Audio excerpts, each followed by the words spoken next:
Hey guys, it is Wildflower Katie here. Today's subject, we're talking about why walking away from someone can feel like dying. If you've ever walked away from someone and you just felt like you didn't want to keep living in that moment, you felt like you couldn't breathe, your chest collapsed, you feel absolutely ruined in that moment. Well, your brain feels like you made the right decision, but your chest freaking hurts.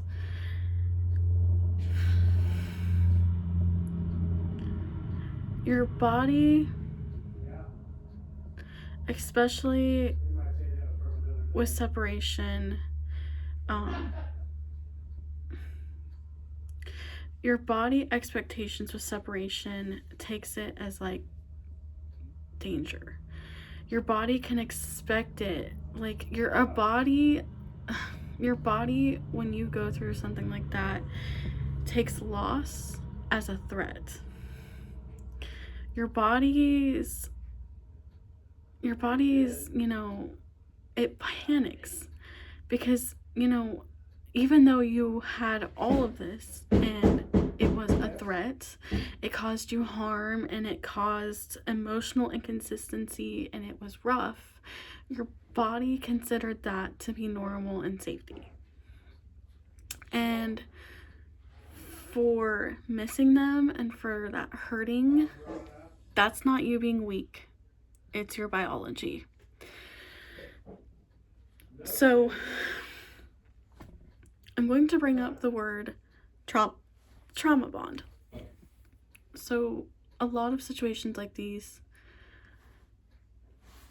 it can be where you end up in a trauma bond with someone, especially with all the inconsistencies and just everything that's happened.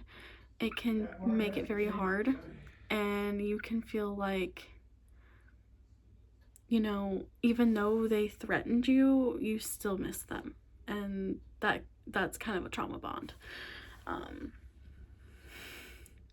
With that trauma bond, when you leave, it will feel like withdrawal. You can literally feel like you're a drug addict on withdrawal when you walk away from someone.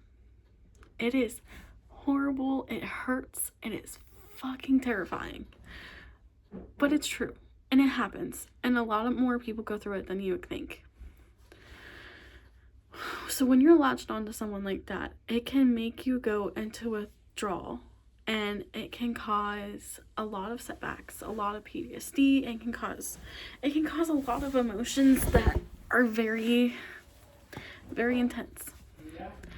And that doesn't mean that you're broken. It just means that your body, that your system, it was trained to survive. So with all of this, you are grieving.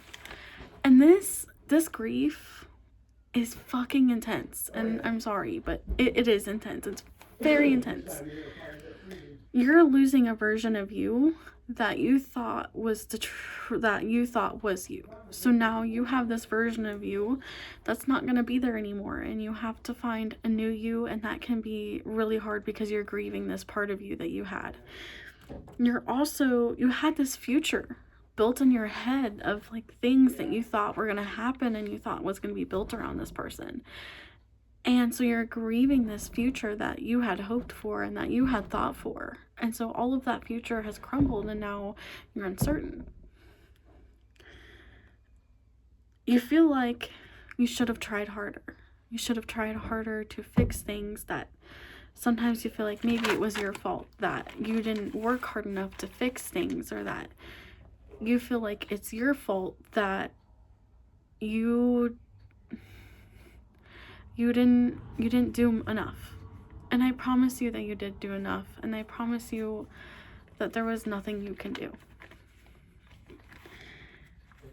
And this kind of grief, when you feel like you're not enough, when you feel like you're losing everything that you thought you were going to have, especially when things come up like the new year, or you just had Christmas, or you have all these dates that you thought were going to be different, and then it's not the way you expected them to be. And that can be like heartbreaking. And your heart breaks multiple times within this healing process, and it's not going to be easy. Your pieces are going to break multiple times until they can go into the correct order that they need to be. So if you are someone like me and you have BPD, BPD stands for borderline personality disorder. It's one of the more painful mental health illnesses out there. If you want to know more about it, I will have a video here in a few days talking about it. Otherwise, you can Google it, but it's a mental illness that can come from childhood trauma, especially with abandonment, and our thinking is kind of like black and white. It's not normal.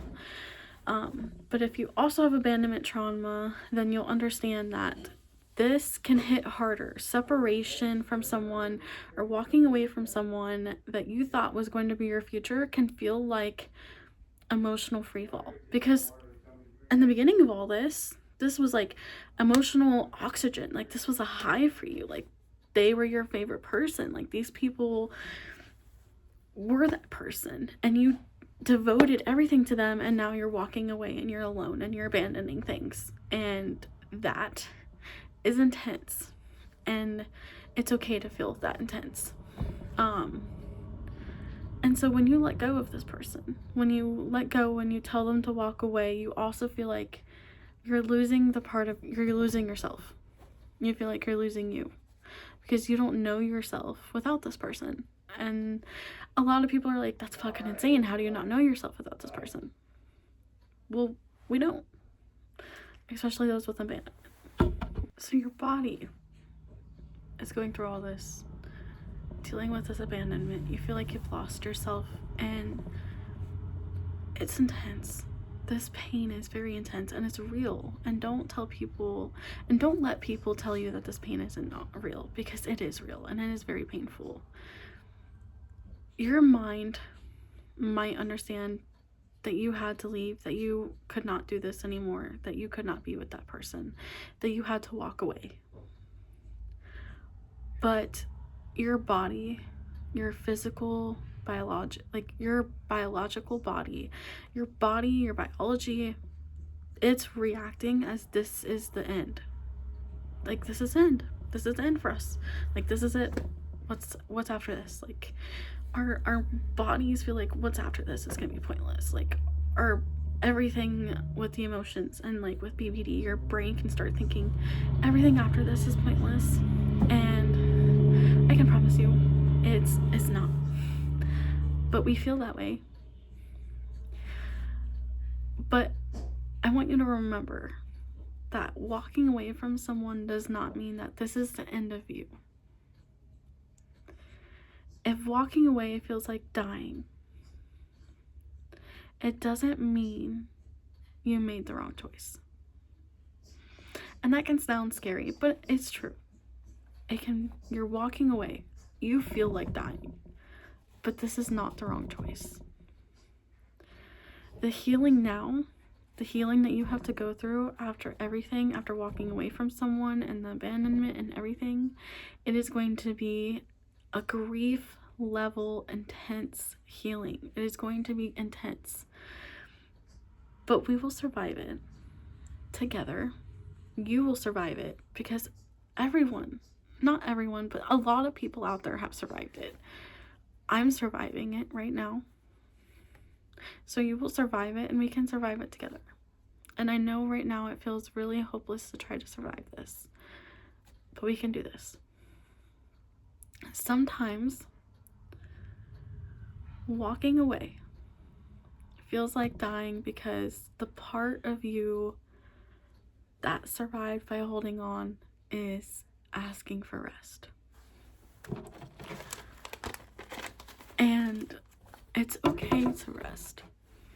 It's okay to take a moment. It's okay to just stop focusing on all of those other things and just focus on you. You are not weak. but you are healing, and that is enough. You're trying, and that's more than enough.